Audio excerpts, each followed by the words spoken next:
ये actual drive ready है, drive ready, ready to on, ready to run. और ये जो है डीसी जनरेट, ये जो है रेडी टू ऑन है, और रेडी टू, ये ड्राइव रेडी टू रन है। उसके बाद स्टार्ट कौन देने से स्टार्ट हो जाएगा। हाँ, उसके बाद ड्राइव रनिंग। रनिंग का मतलब क्या है? Ready to reference. तो रेफरेंस कब आया? स्टेप 3 में आया। रेडी टू ऑन है पहले, उसका पावर मिल गया, डीसी जनरेट हुआ। हाँ, ये डीसी टाइप का लैंग्वेज है, बट एसी में भी सेम फंडा है। डीसी जनरेट हुआ, मान लीजिए ऑप्टिकल उल्टा है, कुछ है, डीसी सेंस नहीं कर रहा है कि कार्ड खराब है, तो डीसी जनरेट मल्टीमीटर से मिल रहा है, बट इधर सेंस नहीं कर रहा है, वो कंडीशन में ड्राइव रेडी नहीं आएगा। जैसा सेंस किया, मेरा इंटरलॉकिंग हट गया, क्या है? इमरजेंसी है, रन एनेबल है, कुछ प्रोसेस रिलेटेड परमिशन है, वो आ गया, तो मेरा ड्राइव रेडी हो जाएगा। DC generate sir only 3 number जो पॉइंट लिखा डीसी सेंसिंग, ये 1 है।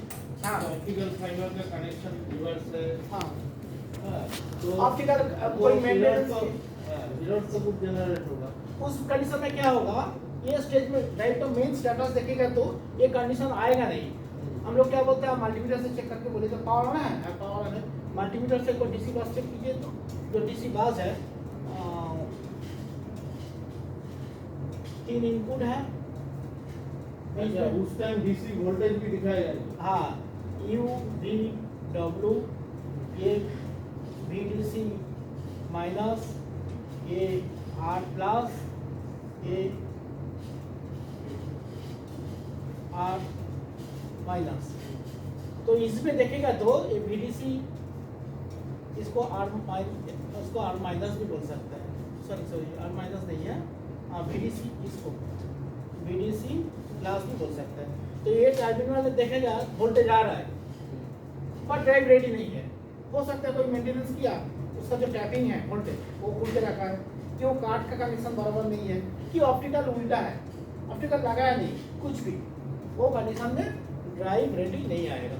डीसी जनरेट किया, मल्टीमीटर से देख रहा है, बट ये सेंस नहीं किया, वो कंडीशन में ड्राइव रेडी नहीं आएगा। तो enable to provide the start command, वो डीसीएस में दिखाएगा, मैं कैसे स्टार्ट देगा, मेरे पास परमिशन ही नहीं आ रहा है। तो परमिशन मतलब कहाँ है? ड्राइव रेडी कमांड नहीं जा रहा है उसके पास, एडवांस फीडबैक नहीं जा रहा। तो ये सब कंप्लीट होने के बाद ऐसा नहीं कि वो धीरे धीरे होगा, पावर ऑन करेगा, सब कुछ रहेगा तो ऑटोमेटिकली हो जाएगा। वार्निंग और फॉल्ट दिखेगा, इसमें वार्निंग फॉल्ट कुछ नहीं आएगा। इसको ये लगेगा मेरा पास आया नहीं, चढ़ने के लिए आया नहीं। अगर डीसी जनरेट हुआ, परमिशन नहीं है, जैसे रन एनेबल हो गया, इमरजेंसी हो गया, वो कंडीशन में अगर स्टार्ट कमांड देगा लोकल से, तो इनपुट में डिस्प्ले आएगा रन एनेबल, वो दिखाएगा रन एनेबल। तब पैरामीटर 16 नंबर में जाके 16 में जाके देखना है कौन सा DI असाइन किया है, और 1.17 में जाके देखना है DI का स्टेटस क्या है। अच्छा, DI आया नहीं, फिर ड्राइव देखना है कौन सा DI कहाँ से आ रहा है, वो चेक करना पड़ेगा। फील्ड में हो सकते, इमरजेंसी है, पैनल में हो कि रिले आ रहा है, DI आ रहा है, सेंस नहीं कर रहे। तो जैसा आ गया स्टार्ट कमांड, अभी ड्राइव रनिंग है बट 0 स्पीड है। अब रेफरेंस दिया है पहले, अभी वो रेफरेंस एग्जीक्यूट होगा, बट ये कंडीशन जो है रेडी टू रेफरेंस, मतलब रन कर लिया, अभी अगर आप पहले से भी दिया है तो एग्जीक्यूट होगा, रेफरेंस में जाएगा। ये है कंडीशन। यदि सिचुएशन में कुछ फॉल्ट होगा, कुछ होगा, तो बैक करेगा। सपोज इधर रन कमांड दिया, मोटर में कुछ इशू है, शॉर्ट सर्किट आएगा, ओवर करंट आएगा, स्टॉल आएगा, कुछ भी, बैक करेगा। ड्राइव रेडी है, बट वो देखा कि जैसा ही रेडी है और कुछ इंटरलॉकिंग हट गया, कार्ड हो गया, फिर डिस्कनेक्ट हो गया, फिर ड्रॉप हो गया क्योंकि मेन कॉन्टेक्टर ड्रॉप हुआ, तो रिटर्न 0 में आ जाएगा। तो अब ये कंडीशन रेफरेंस आ गया। अभी आप रेफरेंस 50% दिया है, सपोज 50% दिया है, और मेरा कितना है, एक्सेलेरेशन टाइम 20 है, तो मेरा 10 सेकंड लगेगा 50% ये जाने के लिए। 10 सेकंड में ये अचीव करेगा। अब ये कंडीशन में सर जो बोल रहा था, कभी देखता है कि ऐसे जाके ना ऐसा आता है, जब रेफरेंस चेंज करेगा देखिएगा ऐसा ग्राफ में ऐसा आएगा। वो क्या है, इसमें एक स्पीड ट्यून कंट्रोलर है, एक स्पीड ट्यून का पैरामीटर है जो हम लोग आईडी रन करके ऑटोमेटिकली वैल्यू लेता है, नहीं तो मैनुअल ट्यून करता है। उसमें दो चीज होता है, एक है गेन, एक है टीआईएस, इंटीग्रेशन टाइम। तो इसमें क्या होता है, अगर ये मेरा बढ़ गया मतलब क्या है, इनिशियली फोर्स ज़्यादा हो गया, मेरा को गेन कम करके इसको धीरे धीरे धीरे धीरे नीचे लेकर आना है। तो इसको बढ़ाना है और प्रोपोर्शनल इसको कम करना है। कि मैं थोड़ा टाइम लेगा, इतना जल्दी जाने का जरूरत नहीं है, पर मेरा को ओवरशूट होने का मतलब ओवरशूट नहीं होने देगा। अगर उल्टा होगा तो क्या है, जैसा इधर आके ऐसा भी हो सकता है, इधर नीचे जाके जाके जाके फिर जा रहा है अंडरशूट, मतलब वो अचीव नहीं कर पा रहा है। ये केस में क्या करना पड़ेगा, अच्छा उल्टा केस में मेरे को, मैं उल्टा बोला है, पहले का केस में मेरे को गेन कम करना था, जिसको ओवरशूट हो गया। अब ये केस में क्या करना है, मेरे को गेन को बढ़ाना है, वो अचीव नहीं कर पाया, वो नीचे धीरे धीरे धीरे जा रहा है। और इसको क्या करना है, ये जैसा बढ़ाना है इसको कम करना है कि मेरा और कम टाइम में अचीव करना है। गेन बढ़ा दिया और यस कम कर दिया। मींस तो 10 से कौन सा नहीं, इंडिकेशन टाइम है, टीआईएस फुल ये स्पीड ट्यून का कौन पैरामीटर है। ये जो एक्सीलरेशन टाइम 20 दिया है, मतलब 0 to 100% जाने के लिए 20 सेकंड लगेगा, और डीएक्सीलरेशन 100% टू 0 जाने के लिए 60 सेकंड। तो मेरा हो गया इधर 10 सेकंड में अचीव कर लिया। अभी मैं रेफरेंस को बढ़ा दिया, मैं 75% किया, 75% किया। तो मेरा को इधर से इधर जाने के लिए कितना टाइम लगेगा, 5 सेकंड लगेगा। तो इधर से इधर ये जो टाइम है ये 5 सेकंड लगेगा। गेन और टीआईएस ये तो पैरामीटर देके 25 नंबर ग्रुप ये जो ऑसिलेशन हो रहा है इसको डेमो करना नॉर्मली जो टोटल टाइम है वो तो फिक्स है, इंटेंस है, जो सेटिंग हम लोग कर रहे हैं। नॉर्मली फैन पंप में इसका जरूरत नहीं है, आईटीआर में हो जाता है। बट मिल है जहाँ ओवरशूट होने से प्रॉब्लम है, अंडरशूट होने से वो कोबल हो जाएगा, वो केस में जरूरत है। वो केस में हम लोग क्या करता है, DC voltage, actual speed, reference, current, torque graph देता है, देखता है कि इसमें डीसी वोल्टेज ड्रॉप हो रहा है कि रेफरेंस अचीव नहीं कर पा रहा है। वो काट लेने से तो हम लोग को पता चलता है एक क्या अंडरशूट की ओवरशूट हो रहा है। वो हिसाब से हम लोग मैनुअल ट्यून धीरे धीरे, उसमें भी फ्रैक्शनल, मान लीजिए बाय डिफॉल्ट वैल्यू अगर 10, हम लोग 10.2 किया, उसका बिहेवियर दिया, 1-2 साइकिल बिहेवियर देखा। ऐसा नहीं कि 10 से 15 करेगा, ऐसा घटक से मारेगा ना वो मोटर तोड़ देगा। बहुत काम करने से फिर कोबल हो जाएगा। तो हम लोग टाइम लेकर उसको ग्राफ में लगा के 10.2 किया, 2 साइकिल 4 साइकिल देखा, बिहेवियर क्या है, इमीडिएट इफेक्ट नहीं आएगा, कंप्लीट साइकिल होने के बाद आएगा। हो सकता है एक रोलर में पर्टिकुलर 360 डिग्री में एक जगह में प्रॉब्लम है, उसका इफेक्ट अलग आएगा, जैसा किलन होता है, ये होता है। तो पूरा रोटेशन 2-4 बार देखने से अच्छा ये प्रोग्रेसिव है और आगे जा सकता है। अगर उल्टा है कम करना है। ये टोटली मैनुअल ट्यून है, ग्राफ देख के करना पड़ेगा। फिर अगर हो गया, फिक्स्ड हो गया, दूसरा कुछ प्रॉब्लम आ रहा है कि तो देखना पड़ेगा। इसके लिए क्या मेरा ओवरऑल स्पीड कम हो गया, दूसरा कुछ इफेक्ट आया, हंटिंग आ गया, जैसा आप गेट बनाएगा तो हंटिंग आएगा, उसका ताकत बढ़ जाएगा ना, इसीलिए हंटिंग बढ़ेगा। वो हंटिंग के लिए क्या इनकोडर का वैल्यू गड़बड़ हो रहा है कि दूसरा सिस्टम में इफेक्ट आ रहा है। तो पूरा देख के फील्ड के साथ बात करते हैं कि मैं चेंज किया है, आप उधर देखिए प्रोग्रेस है क्या है, घट रहा है। जैसा किलन एप्लीकेशन होता है सीमेंट प्लांट में, ये सब इशू होता है। अब अगर आप दूर से देखेगा किलन जो घूम रहा है ना, जो मास्टर कलर होता है, आपको दिखाई देगा शुरू में टिक टिक टिक टिक, जैसा सेकेंड का कटर 2 टाइप का होता है, एक स्मूथ जाता है, एक टिक टिक टिक करके जाता है। प्रॉब्लम होने से ना वो आपको ऐसा दिखाई देगा दूर से टिक टिक टिक ऐसा जा रहा है। मतलब हर टाइम ना वो ऐसा बारी मार रहा है। अगर कोई स्क्रू ड्राइवर मेटालिक लेकर मोटर साइड जाएगा आपको फील होगा, ऐसा टच करेगा फील होगा अंदर बारी मार रहा है।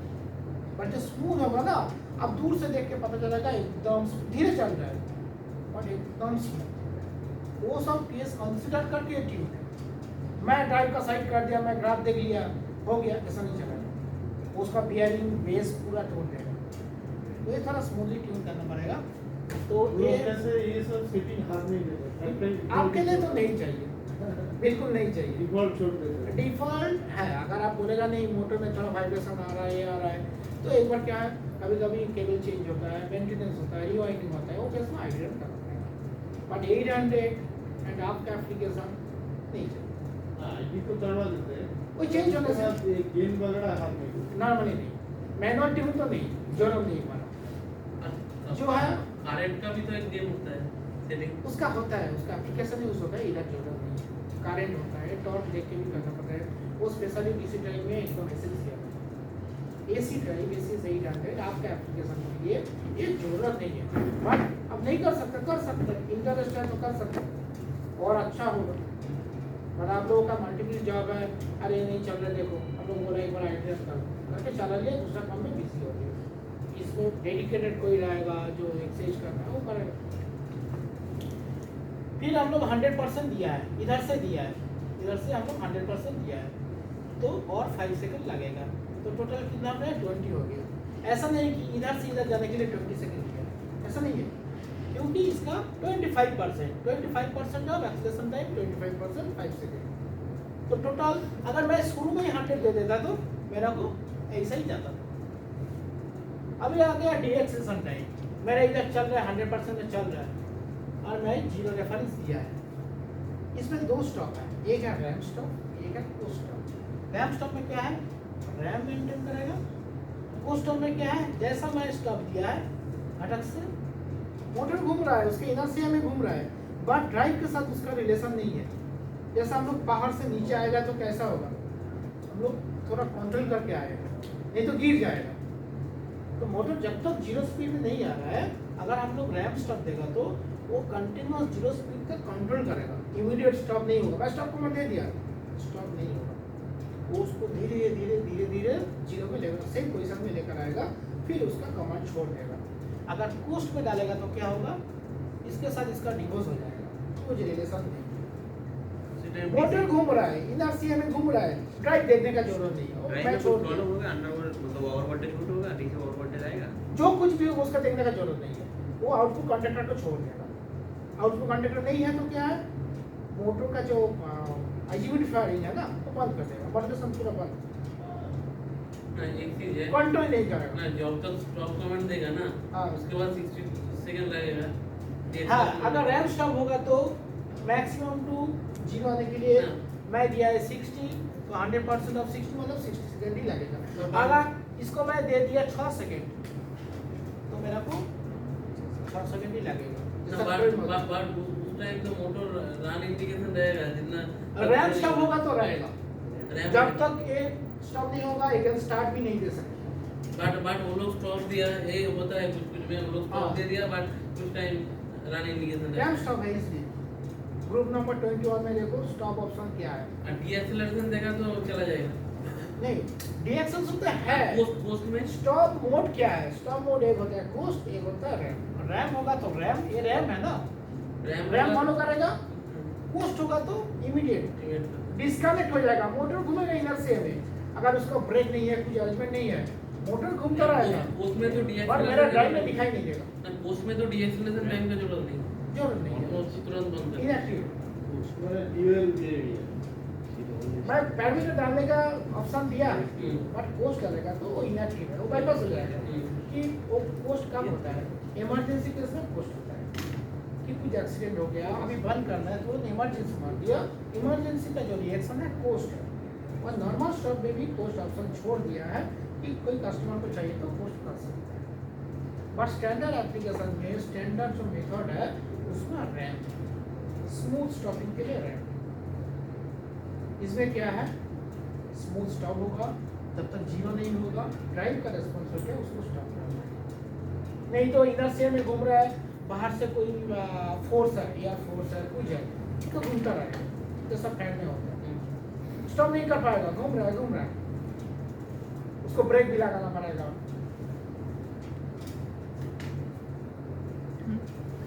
इसमें जो बोल रहा है पोस्ट ऑप्शन देने के लिए वोल्टेज बढ़ेगा ना, वोल्टेज बढ़ेगा, उसका भी ये है, मैं दिखाता है। सर ये TIS का फुल फॉर्म क्या है? इंटीग्रेशन टाइम बोलता है इसको। Integration time. हाँ, प्रोपोर्शनल इंटीग्रेशन टाइम।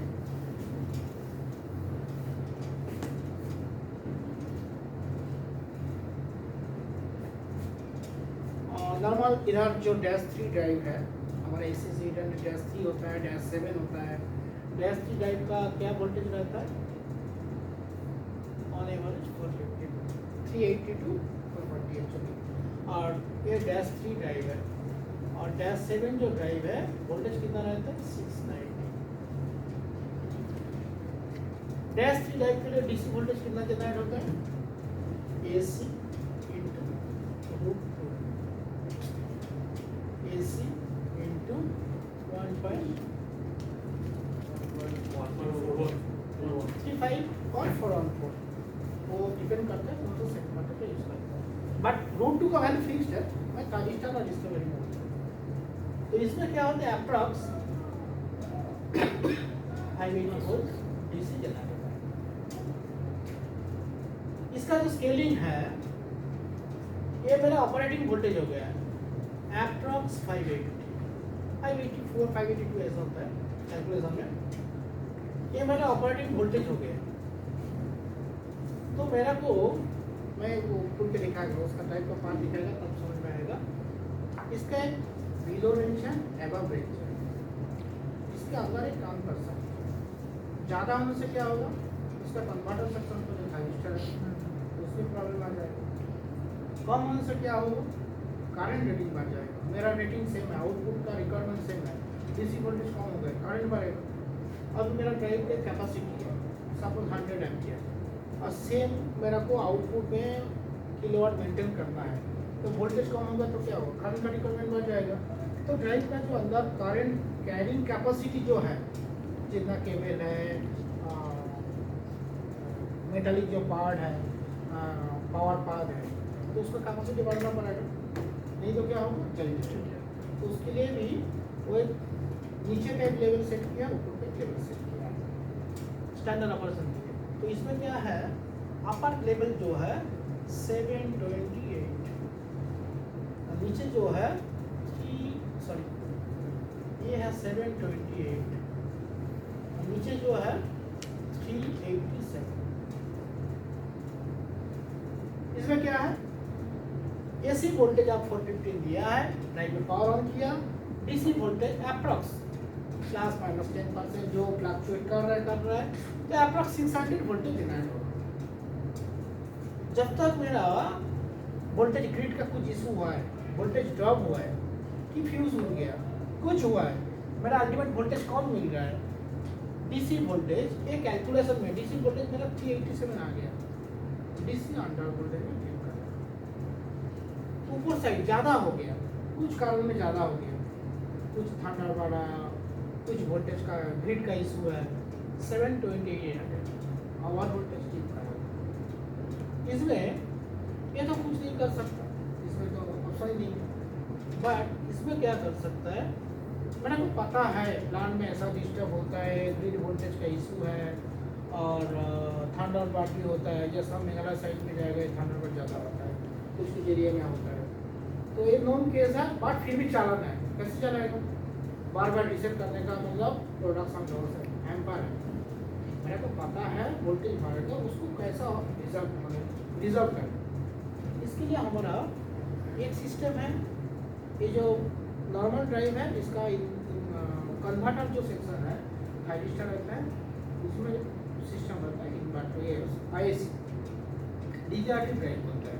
ये वोल्टेज बढ़ने से हम लोग ग्रिड में भेज सकते हैं, बट जो नॉर्मल ड्राइव है, इधर जो ड्राइव है उसमें क्या फंडा है, जो मैं पहले टर्मिनल दिखाया, ये AC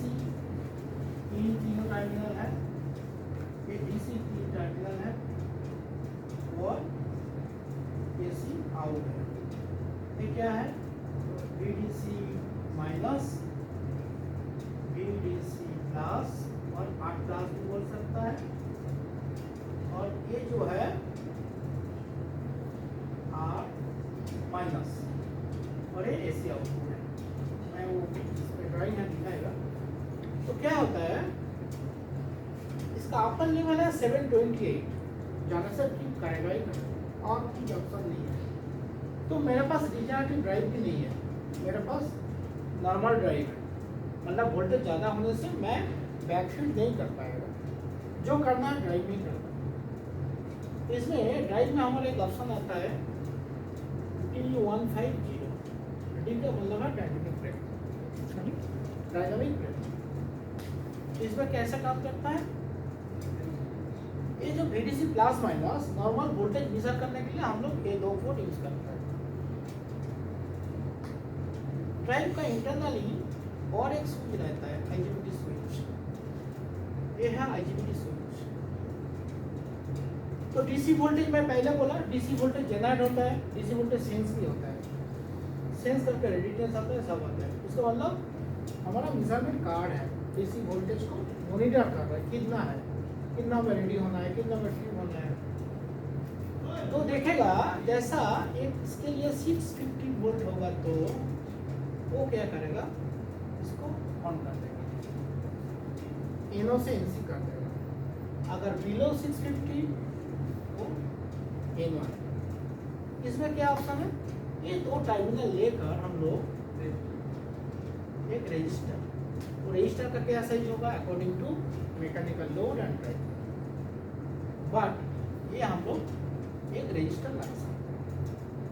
तो उसका मतलब है एसी इनपुट हो गया, एसी आउटपुट हो गया, बीच में डीसी बास है, डीसी बास का VDC माइनस का एक IGBT स्विच है, स्विच के साथ एक रजिस्टर है। नॉर्मली रजिस्टर में अगर ड्राइव का कुछ इशू नहीं है, ये पार्ट में ये दोनों में वोल्टेज 0 मिलना चाहिए, क्योंकि मैं डीसी जनरेट किया है, मेरा एक्सेसिव वोल्टेज नहीं है, बिलो 650 है, तो मेरा इधर तो स्विच ऑन नहीं होगा, जाने का मतलब ही नहीं है। अगर जाएगा तो क्या है, लॉस है, कंटिन्यूअस लॉस। मैं तो जब जाएगा तब के लिए बोल रहा है, कंटिन्यूअस क्यों जाएगा। सेम अगर सपोज इसमें ग्राउंड हो गया, सोचो मैं ऑन किया, डीसी जनरेट हुआ, डीसी वोल्टेज तो इधर है, ये ग्राउंडिंग हो रहा है, शॉर्ट सर्किट हो रहा है, इनपुट जाने का संभावना है, शॉर्ट सर्किट क्यों ग्राउंडेड है। तो एक केस में मैं नहीं जा रहा है। जैसा मेरा 650 क्रॉस किया, ड्राइव सेंस किया, स्विच ऑन हो जाएगा, इसमें सप्लाई आएगा, फिर डिसिपेटेड करके वोल्टेज को ड्रॉप कराएगा। क्यों कराएगा, इसमें जाना ही नहीं देगा, ये जाएगा तो ट्रिप करेगा। तो प्रोग्राम ऐसा है, 650 क्रॉस किया, स्विच ऑन होना है, इधर जाना है, इधर नहीं जाना है। अगर ये नहीं रहता तो क्या होता, ये टर्मिनल ऑप्शन ही नहीं है, 728 जाएगा, डीसी ओवर वोल्टेज क्लिक करेगा, रीसेट मारना है, तब चलेगा। तो अननेसेसरी ये ट्रिपिंग को अवॉइड करने के लिए ये D150 ऑप्शन है। फ्रीक्वेंसी स्टार्ट स्टॉप जो यूटी क्रेन में होता है उसमें भी तो हम लोग हाँ, इसमें जरूरी है। क्रेन में क्या होता है, क्रेन में रीजनरेशन होता है, रीजनरेशन के लिए वोल्टेज बढ़ता है। ये जो एसी वोल्टेज, इसमें रीजनरेशन होता है। तो सपोज मान लो इधर 200 वोल्ट ऐड हो गया, तो 780 हो गया ना, तो 650 तो क्रॉस किया, 728 भी क्रॉस किया, 728 क्रॉस किया मतलब ट्रिपिंग है, और 650 क्रॉस किया मतलब चॉपर।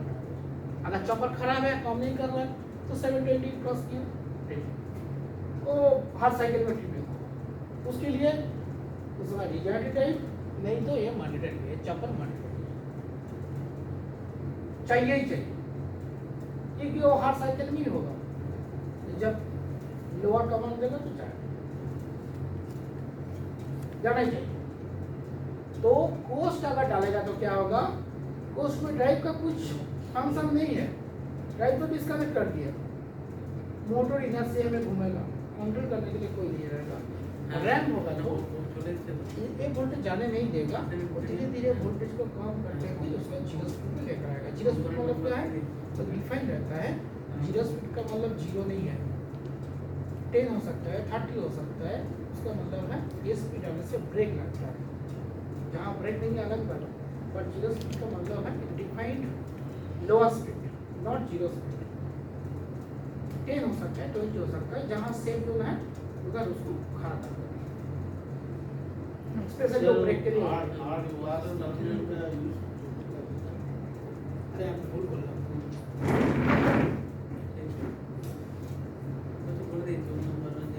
VDC का क्या सुइजर माध्यम ही दिला, सुइजर माध्यम ही दिला। इसका मतलब है इसलिए इसको लिखा है 8 class. VDC class alternate name 8 class. VDC minus इसको जब स्विच होकर आ रहा है 8 माइनस, तो ये टर्मिनल खाली रहेगा। Dynamic T150 option. तो वोल्टेज लगना है कहाँ लगना है? ये दोनों टर्मिनल में वोल्टेज मल्टीमीटर से देना है। ये दोनों में ही मिलेगा, ये दोनों में नहीं मिलेगा, और ये दोनों में भी नहीं मिलेगा। अगर वोल्टेज मेरा 450 है और मैं दे दिया 500 दे दिया, 500 का कैलकुलेट वैल्यू अगर ये होगा तो ये ऑन हो जाएगा। लोड नहीं है, कुछ नहीं है, मैं इनिशियली दिया है, गलती से दिया है कि ग्रिड वोल्टेज का डिस्टर्ब है। ऐसा बहुत होता है, टाटा स्टील में है। क्या है, ड्राइव में -3 और 415 है सप्लाई, उसका जो ट्रैक्शन का वोल्टेज ज़्यादा है, स्पेशली वो ट्रैक्शन में और जो लोड है ना, जब शिफ्ट चेंज होता है वो लोड बंद है, वोल्टेज चला जाता है हमेशा 730 मतलब 720 क्रॉस करता है और वो फ्री फॉल होता है। हम लोग बार बार एनालिसिस किया है, फिर देखा उसका ग्रिड वोल्टेज ज़्यादा है और उसको रोक नहीं सकते। तो हम लोग क्या किया, इंटरनल कंपोनेंट चेंज करके इसको -5 कर दिया, -5 करके पैरामीटर में उसको अलाउ किया। शुरू में क्यों अलाउ नहीं कर सकता? इसका जो स्टैंडर्ड है -3 का 415 और इसका जो रिलेटेड वोल्टेज है वो हिसाब से इसका इंसुलेशन है, उसका अंदर का केबल, सीटिंग मेजरमेंट, सब कुछ सीटिंग माने मेजरमेंट कार्ड का सब कुछ। तो अगर हम लोग वोल्टेज पैरामीटर से बना देगा तो क्या होगा, सब लोग तो ऐसे ही करेगा, कम रेटिंग का ले लेगा, ज़्यादा रेटिंग में चला जाएगा, इंसुलेशन डैमेज हो जाएगा, फिजिकल कंपोनेंट जाएगा। जैसा डीसी अंडर वोल्टेज में अलाउ करने का मतलब क्या है, मैंने कम वोल्टेज है तो करंट बढ़ जाएगा ना, V इंटू R AI। तो अगर मेरा V कम हो जाएगा तो करंट बढ़ जाएगा। अगर सेम लोड को मेंटेन करना है तो अंदर का जितना कंपोनेंट है वो डैमेज हो जाएगा, इसके लिए अलाउ नहीं करना। एक सर्टेन लेवल के बाद उसको अंडर वोल्टेज में शिफ्ट करना है। -5 का वोल्टेज लेवल कितना है? -5 का वोल्टेज है 500। 500। हाँ, उसका भी एक चार्ट है हमारे पास। तो ये है बेसिक फंडा।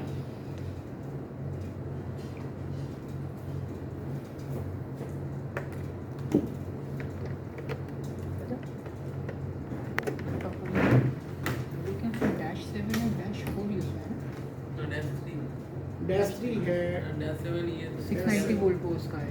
-7 मेनली वो मल्टी टाइप के लिए होता है, मेन गियर पंप में।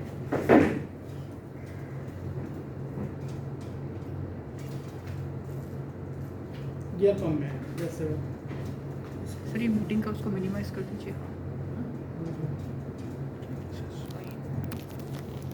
ये जो बेनिफिट मैं पहले ही बोला है